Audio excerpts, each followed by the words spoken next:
1957 முதுகுளத்தூர் கலவரம் நடக்கிறது. இந்த கலவரத்திற்கு தேவர்தான் காரணம் என்று அவர் மீது குற்றம் சாட்டப்பட்டு மதுரை சிறையில் அடைக்கப்படுகிறார். அப்பொழுது பசும்பொன் முத்துராமலிங்க தேவர் மீது அரசாங்கம் பின்வருமாறு குற்றச்சாட்டுகளை பதிவு செய்கிறது. அந்த குற்றச்சாட்டுகளை அப்படியே நான் காணொலி வடிவில் தருகிறேன். இந்த குற்றச்சாட்டுகள்லாம் பொய் என்று பிற்காலத்தில் தேவர் அவர்கள் விடுவிக்கப்பட்டார். இந்த குற்றச்சாட்டுகள் என்னென்ன அப்படிங்கிறத நம்ம பார்க்கலாம். முத்துராமலிங்க தேவர் எம்பி கடந்த பல வருடங்களாக ஆட்சேபகரமான பிரசங்கங்கள் மூலமும் வகுப்பு உணர்ச்சியை கிளறி வருவதோடு மக்களை பலாத்கார சம்பவங்களுக்கு தூண்டிவிட்டு வந்திருக்கிறார். கீழே கண்ட சம்பவங்கள் அதற்கு ஆதாரங்களாகும். 1. 12/5/1956 மதுரையில் நடைபெற்ற பொதுக்கூட்டம் ஒன்றில் ஸ்ரீ தேவர் பேசிய போது இன்னும் 6 மாதங்களுக்குள் இந்தியா பிரிட்டன் காமன்வெல்த் உறவிலிருந்து விலகிவிட வேண்டும், தவறினால் காங்கிரஸ் கட்சியை இந்தியாவின் ஆட்சி பீடத்திலிருந்து வெளியேற்றி அகில இந்திய ரீதியில் ஒரு போராட்டம் ஆரம்பிக்கப்படும் என்று ஃபார்வர்ட் பிளாக் சார்பில் இந்திய பிரதமருக்கு அறிவிப்பாக குறிப்பிட்டார். ஃபார்வர்ட் பிளாக் கட்சிக்கு அவர் ஸ்தல தலைவர். 2.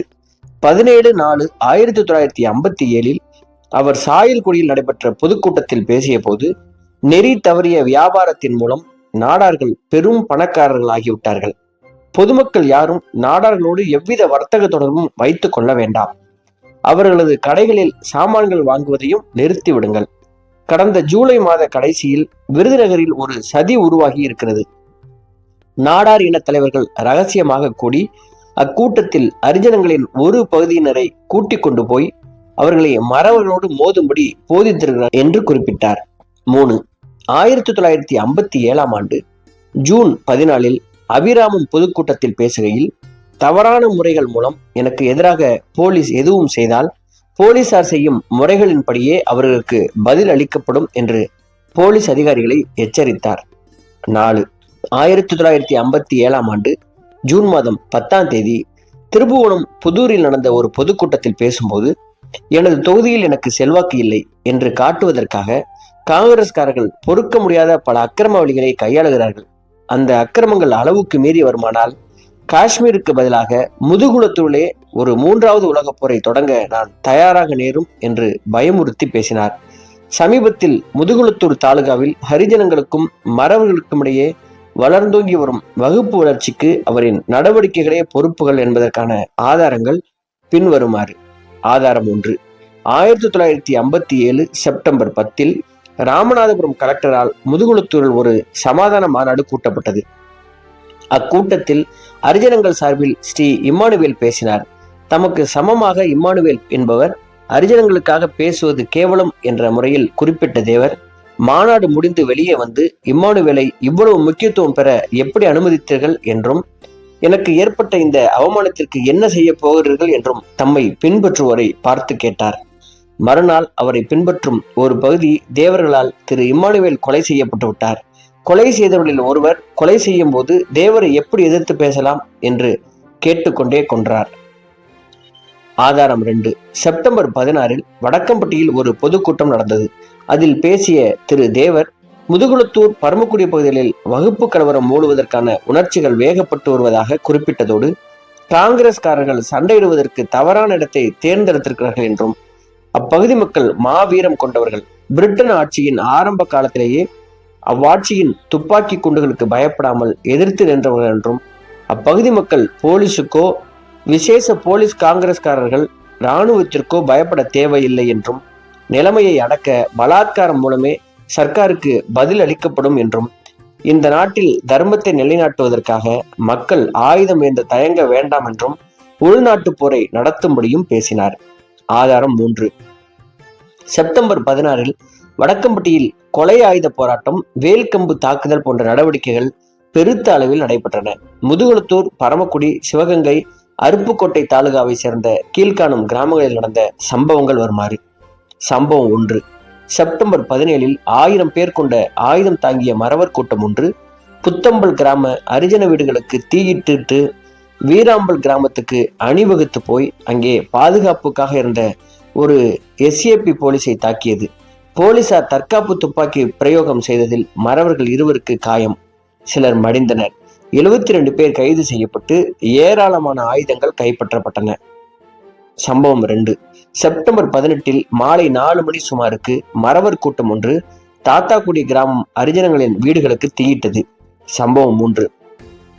செப்டம்பர் 19 அருப்புக்கோட்டை தாலுகா நரிக்குடி போலீஸ் சரகத்தை சேர்ந்த நாளூர் கிராமத்தில் மறவர்கள் அரிஜனங்களின் வீடுகளுக்கு தீ வைத்தனர். சம்பவம் 4. அன்று மாலை சுமார் 500 மறவர்கள் சிவகங்கை தாலுகாவை சேர்ந்த திருப்பாச்சேத்தி அரிஜன வீடுகளுக்கு தீயிட்டனர். சம்பவம் 5. அதே நாள் இரவு 10 மணி சுமாருக்கு முன்னணி போலீஸ் படையினர் பெரும்பச்சேரி கிராம அரிஜன வீடுகள் எரிந்து கொண்டிருந்ததையும் 100 பேர் கொண்ட மறவர் கூட்டத்தால் அரிஜனங்கள் தாக்கப்படுவதையும் பார்த்து தற்காப்புக்காக 9 ரவுண்டு சுட்டனர். சம்பவம் 6. அதே இரவு ஆயுதம் தாங்கிய மறவர் கூட்டம் ஒன்று நரிக்குடி போலீஸ் சரகத்தை சேர்ந்த கிராமங்களில் தீட சென்ற செய்தி கிடைத்தது. கமுதி போலீஸ் இன்ஸ்பெக்டர் உளுத்திமடை கிராமத்திற்கு சென்று ஆயுதங்களை கீழே போடும்படி மறவர்களுக்கு கட்டளையிட்டார். மறவர்கள் போலீசாரை தாக்கினர். போலீசார் கூட்டத்தில் 4 பேர் செத்தனர். 15 மறவர்கள் கைது செய்யப்பட்டு ஏராளமான ஆயுதங்கள் பறிமுதல் செய்யப்பட்டன. சம்பவம் 7. செப்டம்பர் 20 காலை 6 மணிக்கு இளஞ்செம்பூரை சேர்ந்த கிட்டத்தட்ட 200 மறவர்கள் பயங்கர ஆயுதங்களுடனும் நாட்டு துப்பாக்கிகளுடனும் 1 மைல் தொலைவில் உள்ள வீராம்பாள் கிராமத்திற்கு சென்று அரிஜன வீடுகளுக்கு தீ வைத்து அவர்களை வேட்டையாட ஆரம்பித்தனர். அரிஜனங்கள் அங்கு இருந்த மாதா கோவிலுக்குள் அடைக்கலம் புகுந்தனர்.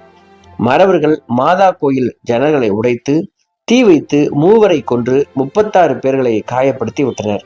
சம்பவம் 8. அதே நாள் 500 பேர் கொண்ட மறவர் கூட்டம் ஒன்று திருப்பாச்சேத்தி போலீஸ் சரகத்தை சேர்ந்த கிராமங்களுக்கு சென்று அரிஜன வீடுகளுக்கு தீயிட்டு உணவுப் பொருட்களையும் இதர பொருட்களையும் கொள்ளையிட்டனர். மானாமதுரை போலீஸ் இன்ஸ்பெக்டர் விசேஷ போலீஸ் படையுடனும் சென்று மறவர்களை மலவராயனந்திரில் சந்தித்து ஆயுதங்களை கீழே போடும்படி உத்தரவிட்டனர். கட்டுப்பட மறுத்த மறவர்கள் போலீஸை தாக்க முனைந்த போது போலீசார் 6 ரவுண்டு சுட்டனர். அதன் பயனாய் ஒரு மறவர் சூடுபட்டு ஆஸ்பத்திரிக்கு போகும் வழியில் இறந்து விட்டார். சம்பவம் 9. இம்மாதிரி குற்றச் செயல்களால் முதுகுளத்தூர் போலீசார் அடுத்துள்ள பல கிராமங்களை சேர்ந்த மறவர்கள் பலரை சந்தேகத்தின் பேரில் பல குற்றங்களுக்காகவும் சட்ட ஒழுங்கை காப்பதற்காகவும் கைது செய்தனர். இவைகளை அறிந்த திரு தேவர் தமிழ்நாடு பத்திரிகை பிரதிநிதிகளிடம் தேவமார்களை கைது செய்து குறிப்பாக எனது சொந்த கிராமமான பசும்பொன்னில் எனது சொந்த வீட்டில் இருந்த சமையல்காரனையும் உறவினர்களையும் கூட கைது செய்வதன் மூலம் சர்க்கார் என்னை சண்டைக்கு இழுக்கிறது என்று கூறியிருக்கிறார். அவர் கூறியதில் அவர் சவாலை ஏற்க தயாராகும் எண்ணம் உள்ளடங்கி இருக்கிறது. சம்பவம் 10. கீழ்த்தொழில் நடந்த துப்பாக்கி பிரயோகம் சம்பந்தமாய் எஸ் வெங்கட்ராமன் ஐசிஎஸ் விசாரணை நடத்தினார். இவ்விசாரணையை தாமோ தமது கட்சியோ ஏற்கப் போவதில்லை என்று திரு தேவர் வாய்மொழியாக கூறியிருந்தும் விசாரணை நடந்த கட்டிடத்தின் வாயில் அருகே ஒரு காரில் விசாரணையின் போது உட்கார்ந்திருந்தார். இதனால் அரிஜனங்கள் தைரியமாக கமிஷனிடம் வந்து தேவருக்கு எதிராக சாட்சியம் அளிக்க இயலாமல் போனது சாத்தியமாயிற்று. முதுகுளத்தூர் தாலுகாவில் அதை அடுத்த பகுதிகளிலும் உள்ள மறவர்கள் திரு தேவரின் சொல்லுக்கு கட்டுப்பட்டவர்கள் என்பது கண்கூடு. மேலும் இவ்வித சம்பவங்களிலிருந்து திரு தேவர் தமது ஜனங்களை பலாத்கார நடவடிக்கைகளிலிருந்து தடுப்பதற்கு பதிலாக பின்னணியில் இருந்து கொண்டு அரிஜனங்களுக்கு எதிராக தூண்டிவிட்டார் என்பது தெரிகிறது. முத்துராமலிங்க தேவர் தமது பகிரங்க பேச்சுக்களின் மூலமும் தம்மை பின்பற்றுவோருடன் இரகசிய ஏற்பாடுகள் செய்வதன் மூலமும் வகுப்பு உணர்ச்சியை கிளறி விட்டு வருகிறார் என்பது தெரிகிறது. இதை எப்படியே தொடரவிட்டால் மேலும் பல வகுப்பு கலவரங்கள் சட்டவிரோத செயல்களுக்கும் அவர் தமது சுதந்திரத்தை பயன்படுத்தக்கூடும். அந்த நிலைமை ராஜ்யத்தின் பாதுகாப்பிற்கும் அமைதிக்கும் பாதகமாக முடியும் என்பதால் அவர் தடுப்பு காவல் சட்ட காவலில் வைக்கப்பட்டுள்ளார். மேற்குறித்த குற்றச்சாட்டுகளை மறுத்து திரு தேவர் எழுத்து மூலம் விவரிக்க உரிமை உண்டு. அவ்வாறு அவர் இந்த குற்றச்சாட்டுகளை மறுக்க விரும்பினால் அவர் காவலில் வைக்கப்பட்டுள்ள சென்னை சிறை சூப்பரன் மூலம் சென்னை சர்க்கார் காரியதரிசியிடம் அனுமதி கோரலாம். திரு தேவர் மூலம் அனுப்பப்படும் எவ்வித பிரதிநிதித்துவத்தையும் சர்க்கார் உடனே அட்வைசரி போர்டு முன் வைக்கும். அட்வைசரி போர்டு முன் நேரடியாக வந்து விவரம் சொல்ல திரு தேவர் விரும்பினால் அதன்படியும் செய்யலாம். தாம் அட்வைசரி போர்டு முன் ஆஜராகி விளக்கமளிக்க தேவர் நிச்சயித்திருந்தால் அரசாங்கத்தின் தலைமை காரியதரிசிக்கு முன்கூட்டியே எழுதும்படி திரு தேவர் கேட்டுக்கொள்ளப்படுகிறார். இப்படி அந்த அரசாங்க ஆவணத்தில் தேவர் மீது குற்றச்சாட்டுகள் வைக்கப்பட்டுள்ளது. இந்த குற்றச்சாட்டுகளுக்கு தேவர் என்ன பதில் கொடுத்தார் என்பதை இந்த வீடியோவின் தொடர்ச்சியாக அடுத்த வீடியோவில் காணலாம்.